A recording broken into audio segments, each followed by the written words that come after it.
I stood in the soft glow of my candle-making studio, the air thick with the scent of lavender and cedarwood, my fingers tracing the smooth curve of the moonstone bracelet my mother gave me before she passed. It was a simple thing, pale milky stones set in a silver band, each one catching the light like a tiny trapped galaxy. She'd worn it every day, said it kept her grounded, reminded her of the quiet strength in truth. I'd worn it for the same reason, especially these last 10 years, building a life I thought was unshakable. That night, though, as I poured wax into a mold, the bracelet felt heavier, like it knew something I didn't. My name is Alara Quinn, and I'm a candle maker in a small town called Willow Creek just outside Portland. My little shop, Lunar Glow, is tucked between a bakery and a hardware store. Its windows lined with jars of flickering light, my creations. Each one a small rebellion against the darkness. My husband, Callum Hayes, is a therapist at the community center. The kind of man who listens with his whole body, his hazel eyes soft with empathy. We have 2 kids, Lila, 9, with her wild curls and endless questions, and Finn, 7, who collects rocks like they're treasures. For a decade, we've been the picture of small-town perfection date nights at the diner, volunteering at the library, our kids' laughter filling our craftsman home. But perfection, I've learned, is just a story we tell ourselves until the truth slips through the cracks. It was a Thursday evening, the kids already in bed, when I found the first crack. I was tidying the studio after a long day, the bracelet glinting under the overhead lights, when I noticed Callum's laptop open on my work table. He'd borrowed my space to finish some client notes, something about the center's Wi-Fi being spotty. The screen glowed with an email he hadn't closed the subject line stark. We need to talk about Lila and Finn. The sender was Dr. Felix Marlowe, a geneticist at Willow Creek Medical, a man I'd met once at a fundraiser, all sharp suits and sharper smiles. My stomach twisted, not because of the name, but because of the tone, urgent, secretive nothing, like the casual updates Callum usually shared about his work. I shouldn't have clicked. I've always believed in trust and giving space. But the bracelet felt warm against my wrist like a warning, and my finger moved before my brain caught up.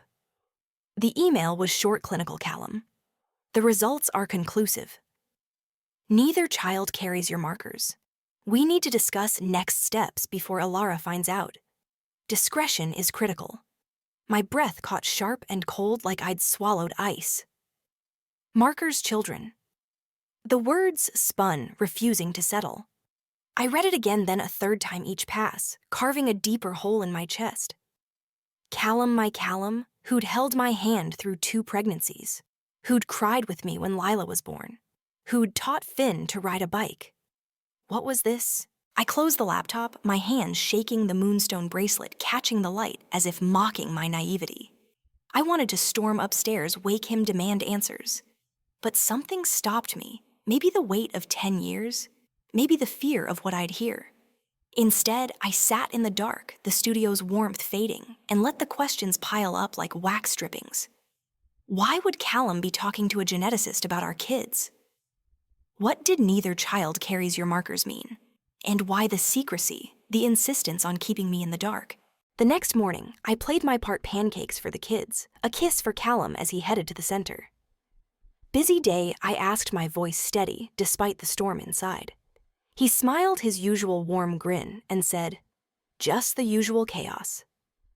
Love you." I nodded, the bracelet heavy on my wrist, and watched him drive away. I didn't confront him. Not yet. I needed proof, something solid to hold on to before I tore our world apart. That day, I called in sick to the shop and drove to the library where I volunteer teaching kids to read. The community center was just across the street, and I knew Callum's schedule group therapy until noon, then paperwork. I didn't go to him. Instead, I went to the library's ancient computer, logged into a guest account, and started searching. Dr. Felix Marlowe wasn't just a geneticist. He ran a private clinic specializing in fertility and DNA testing. His name popped up in local articles, always tied to Willow Creek Medical's cutting-edge programs. But there was something else, a Reddit thread from a nearby town, buried in a sub called A Osh True Off My Chest, where someone claimed Marlowe's clinic had mishandled their fertility treatment, swapping samples without consent. The post was deleted, but the comments lingered full of speculation and warnings. My heart pounded. Was this what Callum was hiding? I couldn't stop there. I drove to the medical center, the bracelet jangling as I gripped the steering wheel. The receptionist, a young woman with a tight bun, looked startled when I asked to see Marlowe. "He's with a patient," she said, but I insisted, claiming it was about a mutual friend, Callum. She hesitated, then buzzed me through. Marlowe's office was sleek all glass and chrome, a far cry from my cluttered studio. He stood when I entered, his smile too polished, like he was sizing me up. "Ilera, right, Callum's wife." His voice was smooth, but his eyes flickered like he knew why I was there. I didn't sit. I saw an email, I said, cutting to the chase. About my kids, about DNA. "What's going on?" His smile faltered just for a second, but it was enough. "I'm not sure what you mean," he said, leaning back. "Patient confidentiality, you understand." I pressed my voice low, but firm. "If it's about my children, I have a right to know."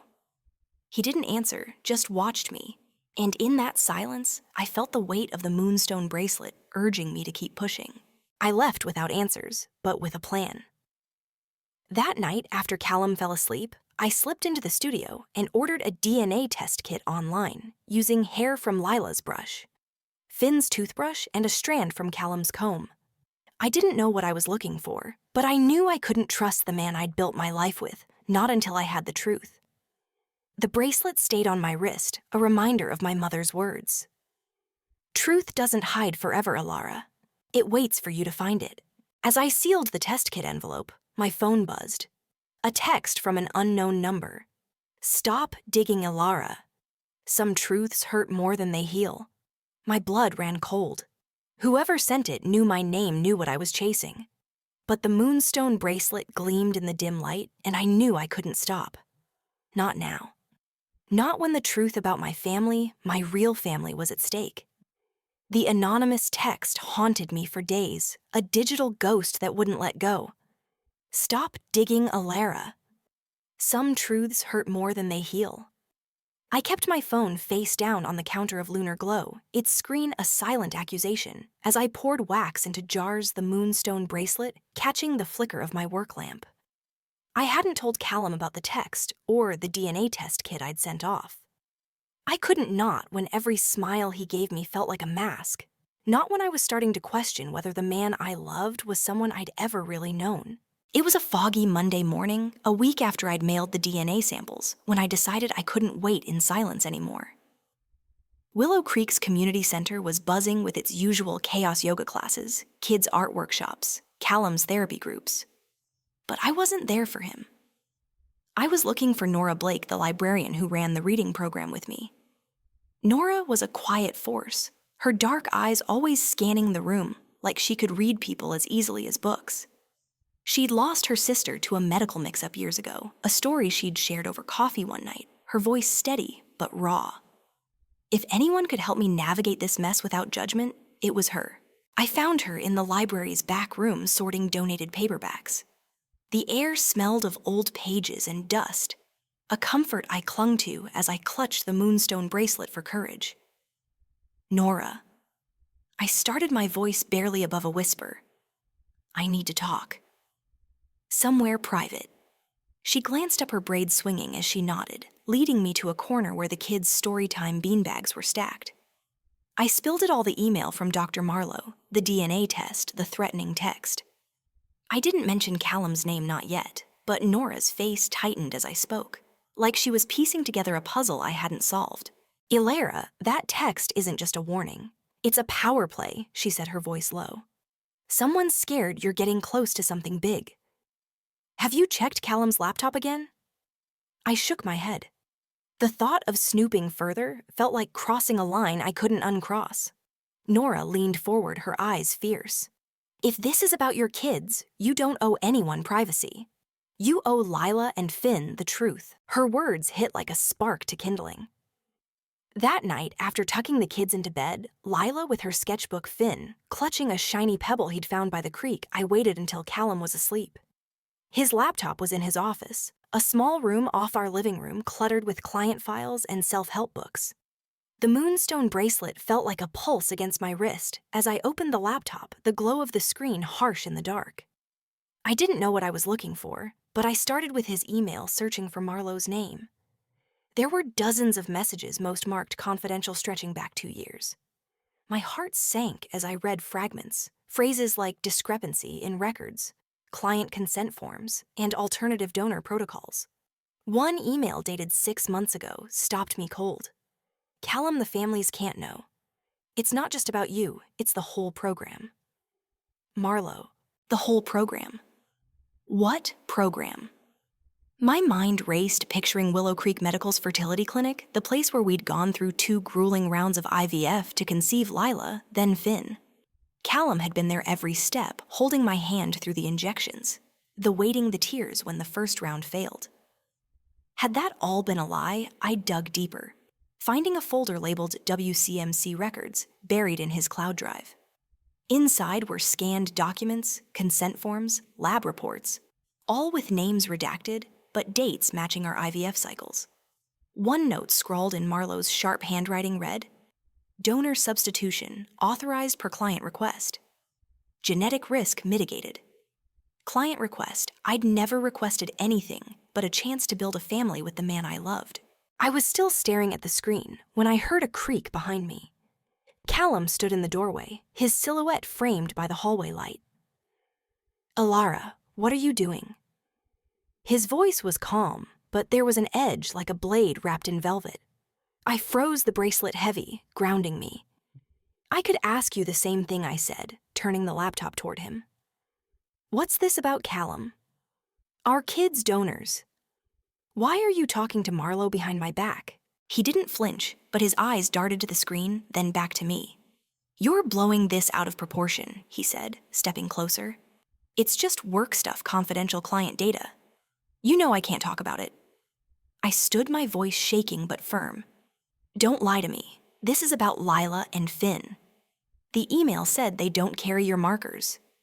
What does that mean? For the first time in 10 years, I saw something crack in his expression. Fear, maybe, or guilt.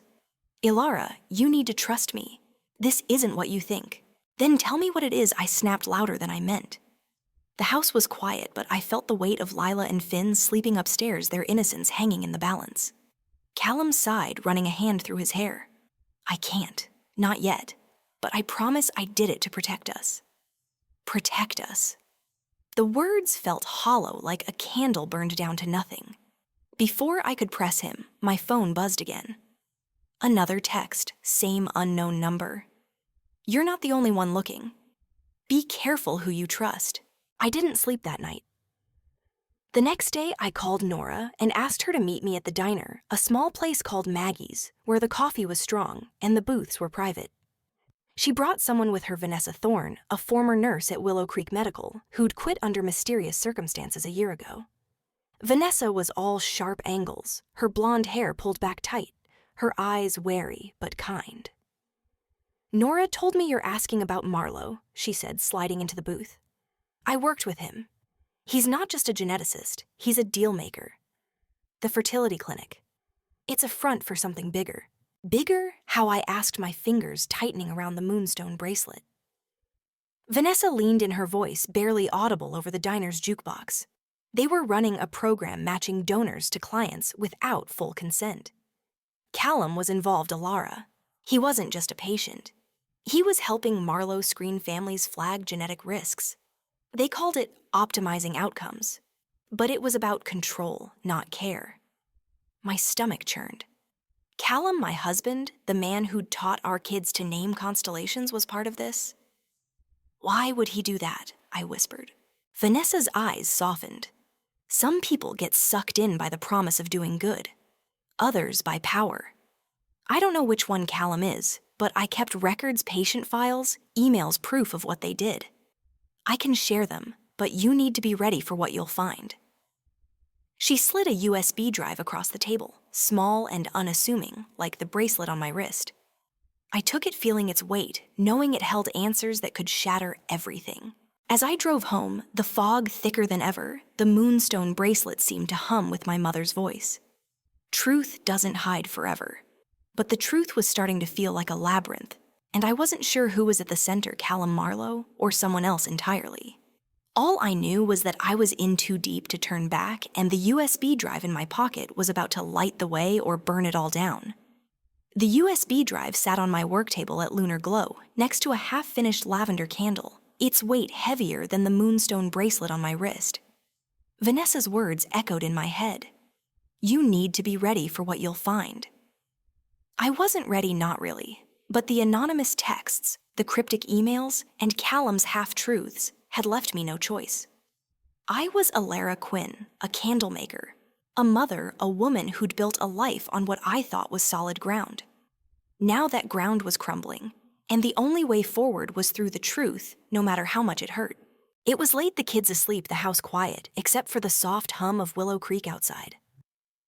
I plugged the USB into my laptop, the moonstone bracelet catching the screen's glow as I opened the files. There were hundreds of patient records, emails, financial transfers, all meticulously organized like Vanessa had been preparing for this moment for years. I started with the patient files, scanning for anything tied to our IVF cycles. My heart stopped when I found a folder labeled Hayes, Alara, and Callum. Inside was a consent form my signature forged in sharp, unfamiliar loops, authorizing donor substitution due to genetic concerns. I'd never signed anything like that. Below it, a lab report confirmed what Dr. Marlowe's email had hinted. The children I'd carried, Lila and Finn, weren't biologically Callum's. Someone else's DNA had been used without my knowledge, without my consent. I dug deeper, my hands trembling. An email chain between Callum and Marlowe, dated a month before Lila's birth, made my blood run cold. Callum had written, I can't risk passing on the mutation. Alara doesn't need to know it's for her own good. The mutation. I remembered Callum mentioning years ago a rare heart condition in his family. Nothing serious, he'd said, just something to monitor. Had he lied about that too? Had he traded our dream of a family for his own control, his own version of perfect? The final blow was a financial record monthly payments from Willow Creek Medical to an account labeled Vexley Consulting. The name hit me like a punch. Nolan Vexley, Callum's old college friend, a lawyer who'd handled our legal paperwork during the IVF process. I'd trusted him, invited him to Lila's first birthday, sent him Christmas cards. Was he part of this? The payments totaled over $100,000 funneled through a shell company, each one marked consulting fees. For what? Covering up a lie that reshaped my life. I was still reeling when my phone buzzed the third anonymous text in a week. You're closer than you think. Meet me at the Old Mill midnight. Come alone. My first instinct was to ignore it, to call Nora or Vanessa, to run to someone safe. But the moonstone bracelet felt warm, like my mother's hand on my shoulder, urging me forward. I grabbed my coat, slipped the USB into my pocket, and drove to the abandoned mill on the edge of town, its skeletal frame looming under the fog. The air was damp, the silence broken only by the creak of rusted metal. I stood by the entrance, the bracelet my only anchor, and waited. A figure emerged from the shadows, her face half hidden by a hood. It was Vanessa, but not the confident whistleblower from the diner. Her eyes were wide, her hands shaking as she clutched a leather-bound notebook. Alara, I didn't send those texts, she whispered, glancing over her shoulder. Someone's watching us. They know I gave you the drive. My stomach twisted.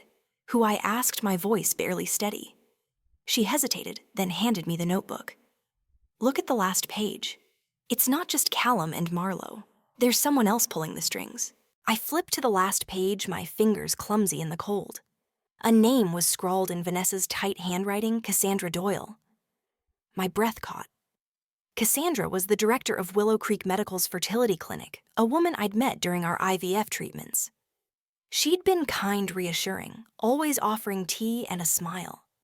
Her signature was on every major document in the USB drive, approving donor substitutions, authorizing payments to Vexley Consulting.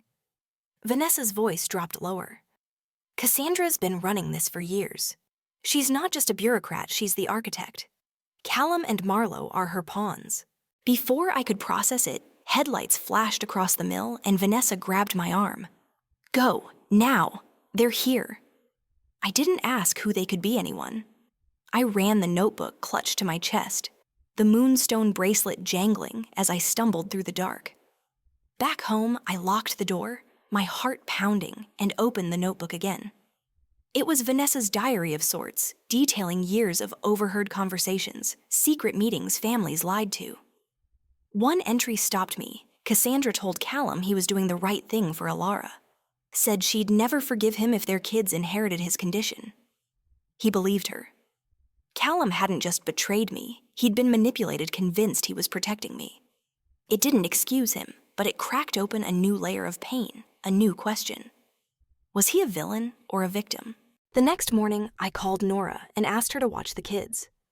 I needed to confront Callum, but first I needed more answers. I drove to the community center where Cassandra's office was her nameplate gleaming like a challenge. She was there, her smile as polished as ever, but it faltered when she saw me. "Ilara, what a surprise," she said, gesturing to a chair. I didn't sit. I know about the donor substitutions. I said, my voice steady despite the storm inside. I know about the payments to Vexley, the forged signatures. I know you're behind it. Her face didn't change, but her eyes hardened like she was calculating her next move.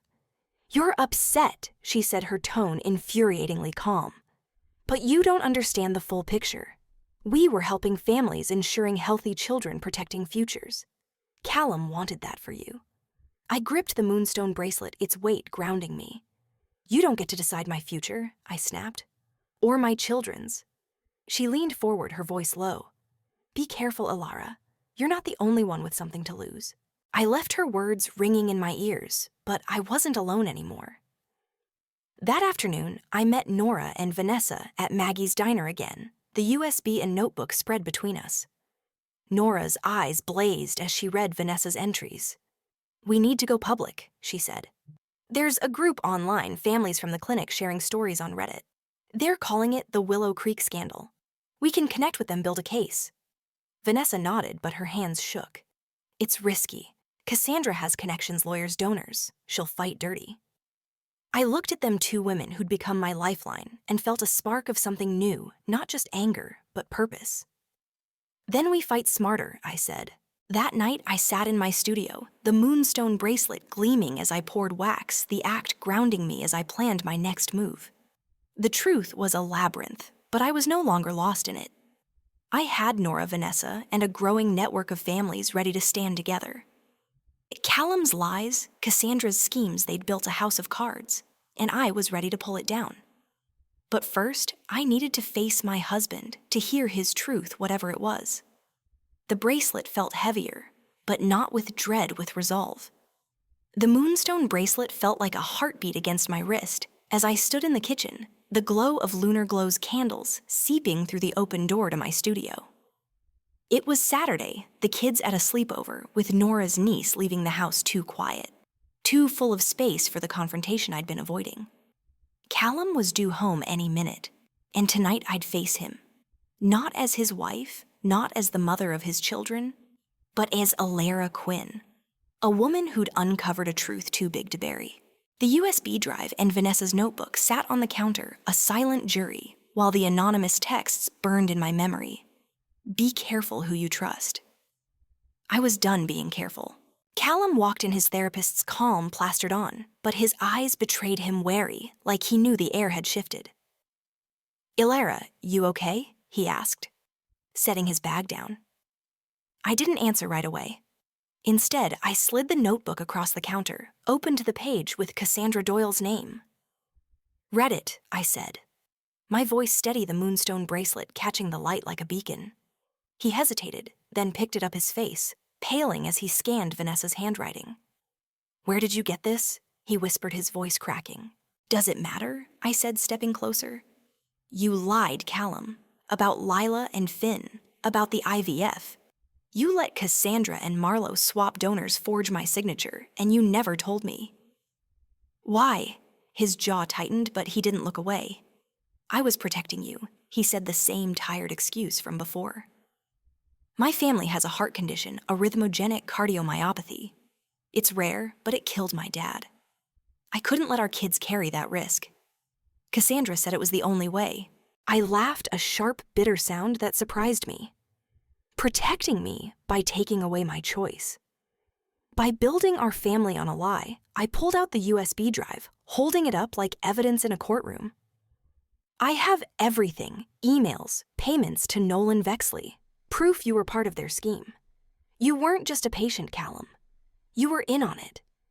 His eyes widened, and for the first time, I saw real fear. Alara, you don't understand what you're doing. Cassandra, she's not someone you cross. Then tell me, I shouted, my voice echoing in the quiet house. Who is she? What's she hiding? Callum sank into a chair, his hands covering his face. She runs everything, he said, his voice muffled. The clinic, the donor program, the money.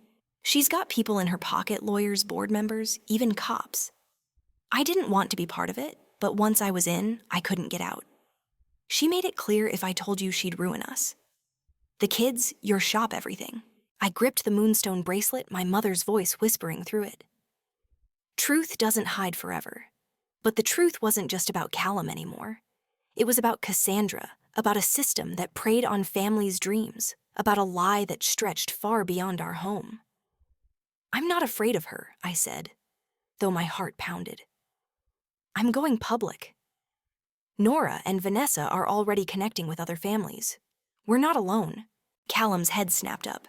You're working with Vanessa Thorne. His voice was sharp, almost panicked. Alara, she's not what you think. She didn't just quit the clinic, she was fired for stealing records. Cassandra's been watching her, waiting for her to slip up. If you're with her, you're in danger. My stomach twisted. Was Vanessa playing me, or was Callum trying to deflect? Before I could press him, my phone buzzed with another text. Midnight. Willow Creek Park, bring the notebook. No cops. The timing was too perfect, like someone knew exactly what I was uncovering. I didn't tell Callum about the text. Instead, I sent him to bed, claiming I needed space to think. At 11:30, I slipped out the notebook and USB in my bag, the moonstone bracelet my only anchor. Willow Creek Park was dark, the fog thick around the old oak tree where I waited. A figure approached, not Vanessa, but a woman I recognized from the clinic's waiting room years ago. Ivy Monroe, a single mom who'd gone through IVF around the same time as me. Her face was pale, her eyes darting. Ilara, I sent the texts, she said, her voice trembling. I'm sorry for scaring you, but I had to be sure you'd listen. Ivy's story poured out like wax from a mold. She'd had a son, Owen, through the clinic, but last year a routine blood test showed he had a genetic marker that didn't match her or the donor she'd chosen. She'd confronted Cassandra, who dismissed her, but Ivy kept digging, finding Vanessa's Reddit posts in the Willow Creek scandal thread. Vanessa's legit, Ivy said, handing me a flash drive of her own. But she's scared. Cassandra's been threatening her family. I found out Callum was involved, and I didn't know how to warn you without tipping them off. My head spun. Ivy wasn't just another victim, she was a mother like me fighting for her son. Why me? I asked, clutching the moonstone bracelet. Because you're not giving up, she said. You're building a case connecting people. I've talked to 5 other families, all with stories like ours. We're ready to stand with you. Her words lit something inside me, not just anger, but hope. I wasn't alone. The truth wasn't just mine to carry. It belonged to all of us. We parted ways, and I drove to Nora's house where Vanessa was waiting. The 3 of us sat around her kitchen table, candles from my shop flickering between us, their light reflecting off the moonstone bracelet. Vanessa scanned Ivy's flash drive, her face grim. This ties Cassandra to a bigger network, clinics across the state, all running the same scam. They've been swapping donors, faking consent forms, and pocketing millions. Nora nodded, her laptop open to the Reddit thread, now buzzing with dozens of posts from families. We need to get this to someone with real power, she said. There's a journalist, Miles Keene, who's been sniffing around the clinic. He's got connections to a state task force. I hesitated. Going public meant exposing Lila and Finn to a truth I hadn't fully processed myself. Would they hate me for unraveling their world? But the bracelet felt warm, steady, reminding me of my mother's strength, of the families waiting for justice. Let's do it, I said. Contact Miles. But we need to be smart. Cassandra's not going to let this go quietly. As I drove home, the fog lifting just enough to see the stars, I felt the weight of the truth shifting, not lighter, but shared. The moonstone bracelet gleamed a promise that I wasn't just fighting for me, but for Ivy, for Vanessa, for every family Cassandra had betrayed. Tomorrow, I'd tell Lila and Finn not everything, but enough to start building a family on truth, not lies. And when I faced Callum again, it wouldn't be as his wife, but as a mother who'd chosen her children's future over his secrets. The moonstone bracelet gleamed under the soft light of lunar glow as I sat in my studio, surrounded by jars of half-poured candles, their scents sandalwood bergamot hope mingling in the air. It was a week after my confrontation with Callum and Willow Creek was buzzing with whispers of the scandal. The Reddit thread now called Your at Willow Creek Truth had exploded with dozens of families sharing stories of forged consents and swapped donors. Miles Keene, the journalist Nora had connected me with, was building a case with the state task force using Vanessa's notebook, Ivy's flash drive, and my own evidence. But tonight wasn't about the fight ahead. Tonight was about Lila and Finn, about rebuilding a family on truth, not lies. I'd spent days agonizing over how to tell them. They were just kids, Lila with her sketchbook dreams, Finn with his pebble collection too young to carry the weight of their father's betrayal. But the moonstone bracelet, my mother's quiet strength, reminded me that truth wasn't just a weapon. It was a foundation. I called them to the living room, the candles I'd lit, casting a warm glow over the worn couch where we'd read bedtime stories. Guys, I started my voice steady, despite the knot in my chest. There's something important we need to talk about. It's about Dad and about us. Lila's eyes narrowed, her 9-year-old intuition sharp. Is this why Dad's been sleeping at the center? Finn clutched a shiny stone, his brow furrowed. I took a breath, the bracelet warm against my wrist. Your dad and we've learned some things about how you both came to be. The doctors we trusted, they made choices we didn't agree to. It doesn't change how much I love you or how you're my family. It just means we're going to be honest with each other always. I kept it simple, focusing on love, not betrayal. Lila reached for my hand, her fingers brushing the moonstone bracelet. So we're still us, right, Mom? I nodded, tears stinging. Always, sweetheart. The next morning I met Miles at Maggie's diner, the USB drive and notebook in my bag. Nora and Vanessa were there, along with Ivy and 2 other mothers from the Reddit thread, Celeste Hart and Rowan Tate. Their stories mirrored mine, dreams of family, manipulated by Cassandra Doyle's clinic, lies buried under polished smiles. Miles, a wiry man with a notepad full of scribbles, listened intently. This is bigger than Willow Creek, he said, his voice low. Cassandra's network spans 3 states. The task force is ready to move, but we need one more piece of confession or someone on the inside. Vanessa shifted, her eyes haunted. I can't go back. Cassandra's already threatened my sister. Ivy leaned forward, her voice fierce. Then we get her where she feels safe. The clinic's annual gala is tomorrow night. She'll be there gloating. We can record her, catch her off guard. The idea was risky, but the moonstone bracelet pulsed with resolve. I thought of Lila and Finn, of the families waiting for justice. I'll do it, I said. I'll go to the gala. The Willow Creek Medical Gala was held in a sleek hotel ballroom, all crystal chandeliers and forced laughter. I wore a simple navy dress, the moonstone bracelet my only adornment. Its weight a reminder of why I was there. Callum had texted that morning begging to talk, but I'd ignored him. This wasn't about him anymore. It was about the truth. I spotted Cassandra across the room, her crimson gown a stark contrast to her icy smile, surrounded by board members and donors. Dr. Felix Marlowe was at her side, his sharp suit a mask for the man who'd forged my signature. I mingled my phone, hidden in my purse recording audio, as Miles had instructed.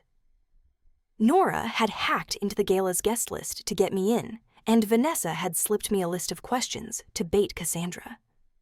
I waited until she stepped away from the crowd near a quiet corner by the bar. Cassandra. I said, my voice calm but firm. We need to talk. Her eyes flickered, but her smile held. Ilara. How lovely. enjoying the evening. I know about the donor program, I said, stepping closer. The forgeries, the payments to Vexley, the families you lied to. It's over. Her smile didn't waver, but her voice dropped. You're out of your depth, Alara. This is about progress. Healthy children, strong families. You should be grateful. I pressed the bracelet grounding me. Grateful for lies. For stealing my choice, I have proof, Cassandra. And so do the others. Her eyes narrowed, and for a moment, I saw the real her, calculating, cornered. You think you can take me down? I've built this for decades. Walk away, or you'll lose more than you already have. I didn't flinch. The task force has everything. They're waiting outside. It was a bluff, but it worked. Her face tightened and she hissed, You're nothing without Callum's name. I made him agree to the donor swap. He begged me to protect his kids from his defective genes. You should thank me. The recording caught every word, her confession clear as the chime of glasses around us. I turned to leave, but she grabbed my arm. You'll regret this, she whispered. I pulled free, the moonstone bracelet gleaming. No, Cassandra. You will. As I walked out, I saw Callum across the room, his eyes locked on me. He knew. I didn't stop to talk.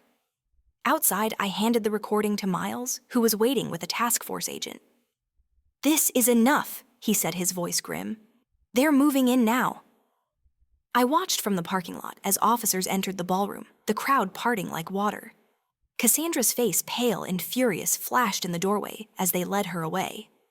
Marlowe, trailing behind his head, bowed. The fallout was swift. The next day, Miles's article hit the front page of the Portland paper, detailing the Willow Creek scandal, decades of fraud millions in laundered funds families betrayed. The Reddit thread exploded with hundreds of comments from strangers and survivors alike. I read them in my studio, the moonstone bracelet catching the light as I poured a new candle, its wick a promise of something new. Families were coming forward seeking answers, some finding peace, others heartbreak. But they weren't alone anymore. Callum moved out, renting a small apartment near the center. He tried to explain one last time, standing in our driveway as I packed his things. I thought I was saving you from pain, he said, his voice breaking. I was wrong, Alara. I'm sorry. I looked at him, the man I'd loved for a decade, and saw a stranger. You didn't just lie to me, I said, the bracelet heavy with truth. You lied to our kids. That's what I can't forgive. He nodded, tears in his eyes, and left. I didn't watch him go. The final twist came a month later when Vanessa called me to Maggie's. She looked lighter, like the weight of her secrets had lifted. There's something you need to know, she said, sliding a document across the table. It was a DNA report, not from my test, but from another family one that showed Cassandra herself had been a donor in the clinic's program years ago before she rose to power. She didn't just run the scam, Vanessa said. She's connected to some of the kids biologically, including Owen Ivy's son. The revelation hit like a spark. Cassandra's obsession with control wasn't just about money, it was personal. A twisted legacy she'd hidden even from her own allies. I met Ivy later that week, her son Owen playing nearby with Finn. Does it change anything, I asked, watching the boys laugh? She shook her head. He's my son, no matter what. But knowing the truth, it's freedom. I nodded, the moonstone bracelet warm against my wrist. Freedom. That's what I'd found too, not in Cassandra's arrest, not in Callum's apologies, but in the messy, beautiful truth of my family. 6 months later, I sat in Lunar Glow, the shop busier than ever, candles shipping to families across the country who'd found my story online.